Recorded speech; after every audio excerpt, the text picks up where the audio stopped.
This is not quite, I think, exactly the way it said to do the background, but I didn't like the way that it said it, and so I ended up just kind of doing my own thing. I added some raw sienna at the end and went back over it and got it lightened up a little bit, and got a lot of brush strokes and movement and stuff in here.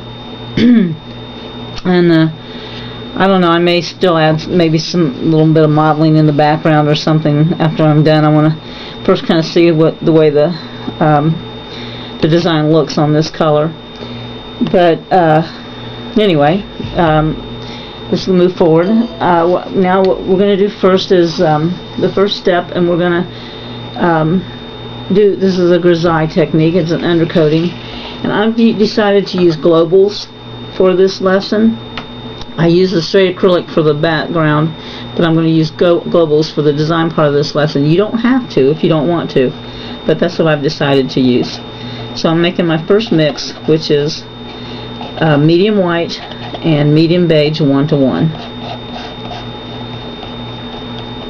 Now your instructions say to use a little water with it. Well, we know that we don't use water with globals, so if I need to make this paint move a little more, make it a little more transparent, or need to make it a little more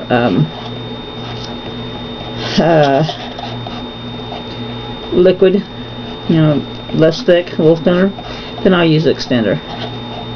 Okay, so I've got that mixed up, and this is what I'm using, is my globals.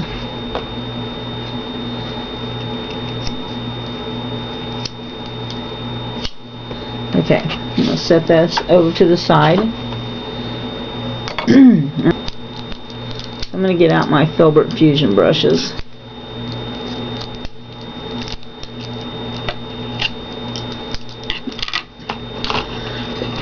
I really like the way these work. Well, let's start with the number 6. Okay, and if I want to wet my brush, I'm going to wet it in extender, not in water.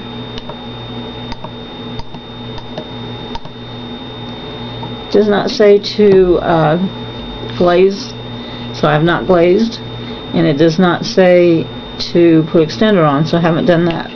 But I'm going to load my brush.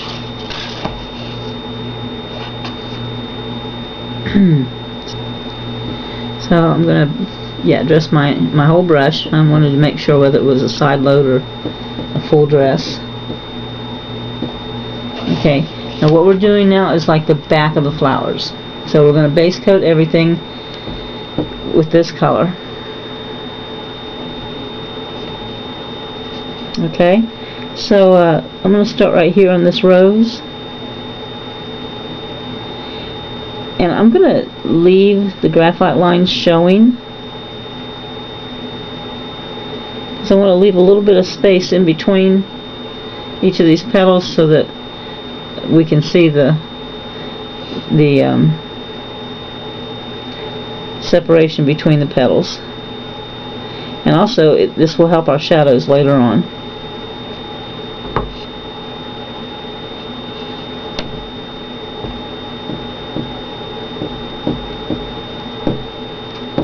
So I'm just going to go through here, base coat everything, trying to leave some space between the petals.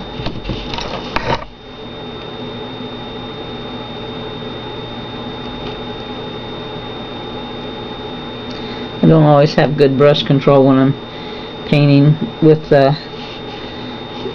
my surface flat on the table. I usually like to pick my surface up and hold it while I'm painting.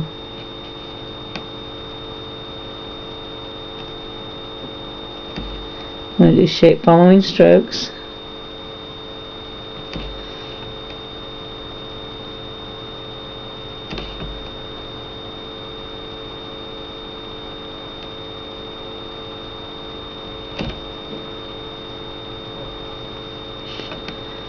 Okay.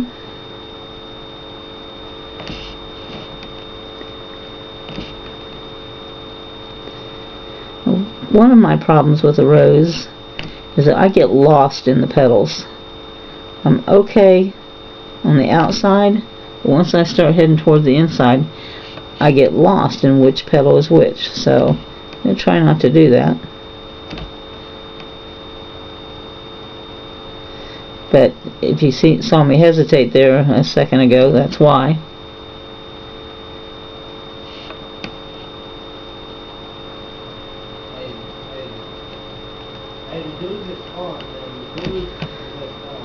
Okay.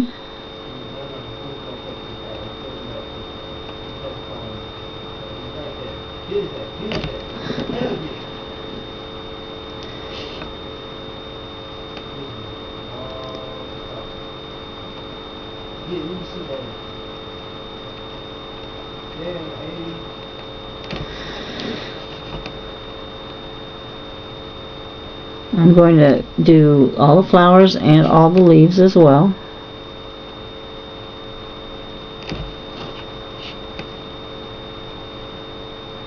Okay, there's our first flower. And I think I'm going to come over here.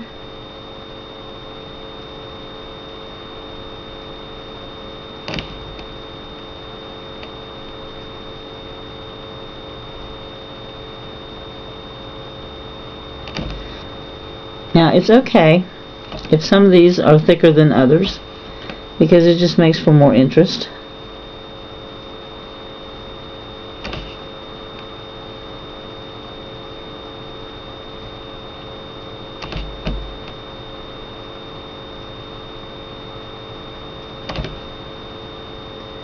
Okay.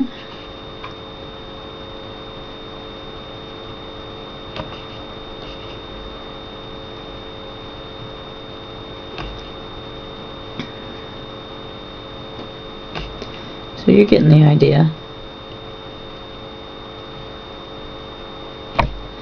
When I get finished with all of the base coating, I'm going to erase my graphite lines, and then I'm going to put down a layer of glaze.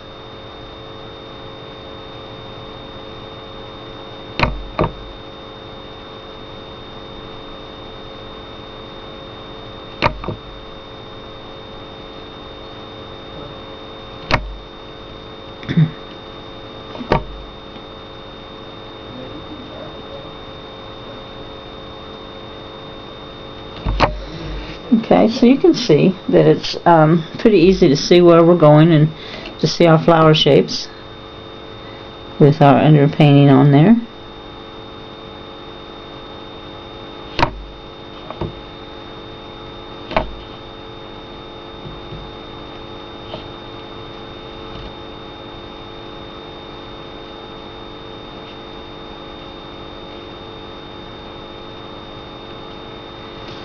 Okay, now I'm going to start on this second rose.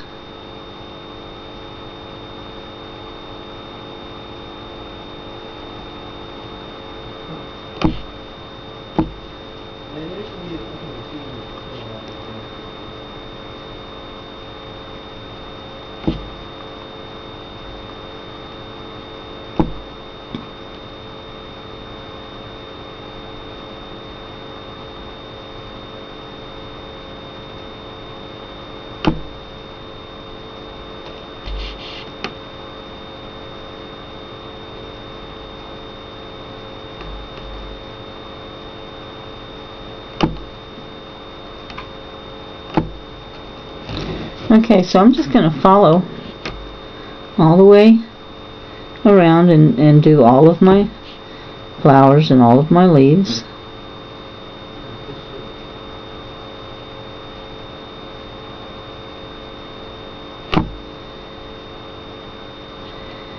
After I've done that, I'm going